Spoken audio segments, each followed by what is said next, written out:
প্রিয় দর্শক আসসালামু আলাইকুম। Welcome back to my channel delicious cooking by Tahira. আজকের পর্বে আপনাদেরকে দুটি কাঁচা আলু দিয়ে ভীষণ মজাদার এবং মুচমুচে নাস্তা তৈরি করে দেখাবো। আর এই নাস্তা রেসিপিটি এতটাই মজার হয় যে একবার বাসায় তৈরি করলে বারবার সবাই এটাই খেতে চাইবে।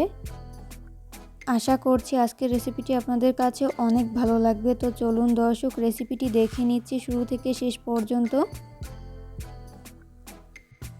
আলুর নাস্তা তৈরি করার জন্য আমি এখানে বড় সাইজের দুইটা আলু আগে থেকে খোসা ছাড়িয়ে এইভাবে ক্লিন করে নিয়েছি। এরপর একটা গ্রেটারের সাহায্যে আলুগুলোকে এইভাবে গ্রেট করে নিচ্ছি।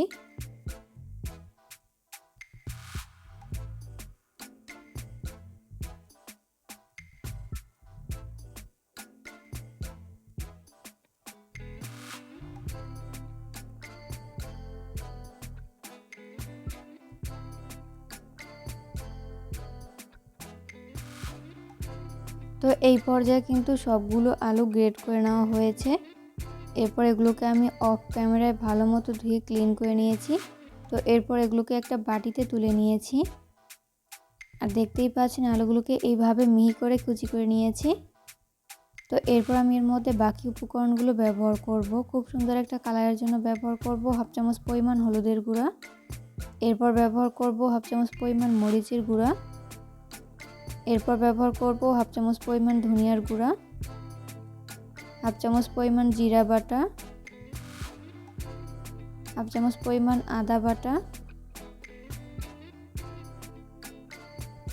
এরপর ব্যবহার করব 1/4 কাপ পরিমাণ পেঁয়াজ কুচি। এরপর ব্যবহার করব 1 টেবিল চামচ পরিমাণ কাঁচামরিচ কুচি। ঝালটা স্বাদ বুঝে কমিয়ে বাড়িয়ে অ্যাড করতে পারেন। এরপর ব্যবহার করব 1/4 কাপ পরিমাণ ধনিয়া পাতার কুচি। স্বাদ মতো লবণ দিয়ে দিচ্ছি।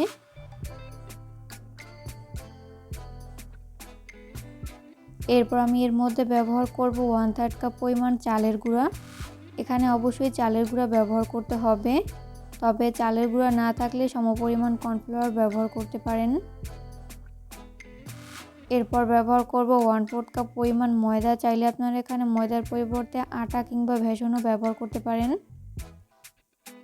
তো এরপর এই সমস্ত উপকরণগুলোকে হাতের সাহায্যে খুব ভালো করে মিশিয়ে নিচ্ছি। একটু সময় নিয়ে খুব ভালো করে মিশিয়ে নিতে হবে।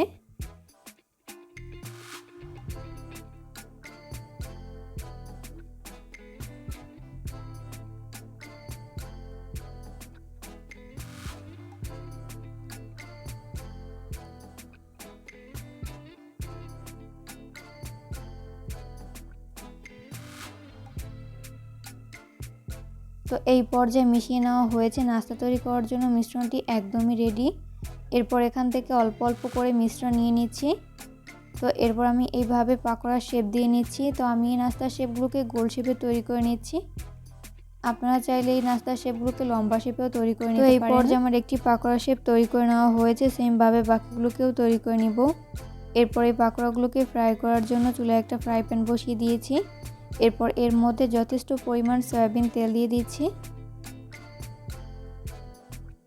তেল যখন মিডিয়াম আঁচে গরম হবে ওই পর্যায়ে আমি এর মধ্যে একটি একটি করে পাকোড়া শেপ দিয়ে দিচ্ছি।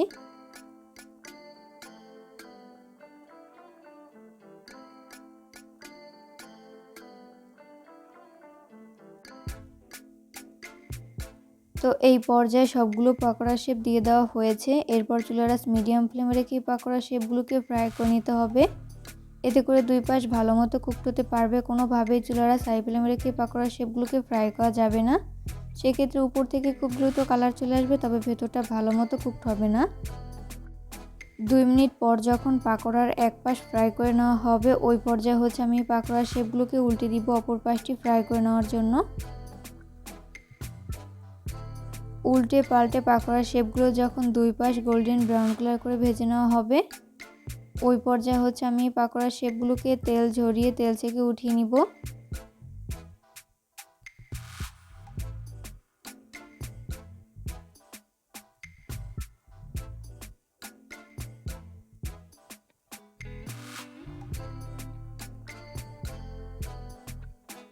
তো এই পর্যায়ে আমার সবগুলো পাকোড়া শেপ ভেজে উঠিয়ে নেওয়া হয়েছে। এগুলোকে আমি একটা প্লেটে তুলে নিয়েছি। আর এই পাকোড়াগুলোকে আমি টমেটো সসের সাথে সার্ভ করেছি। চেষ্টা করেছি রেসিপিটি সহজভাবে শেয়ার করতে। আশা করছি বরাবরের মতো আমার আজকের রেসিপিটিও আপনাদের কাছে সহজ এবং ভালো লেগেছে। ঝটপট বিকেলের নাস্তা কিংবা ইফতারের আইটেমে আপনারা এই রেসিপিটি তৈরি করে কিন্তু তাক লাগিয়ে দিতে পারেন।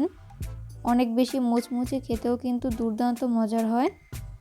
বাসার ছোট বড় সবাই অনেক বেশি পছন্দ করবে আর অনেক মজা করে খাবে। ভিডিও ভালো লাগলে অবশ্যই ফ্রেন্ডস অ্যান্ড ফ্যামিলিদের মাঝে শেয়ার করবেন। কেমন লাগলো আমার আজকের এই রেসিপিটি তা অবশ্যই কমেন্ট করে জানাবেন।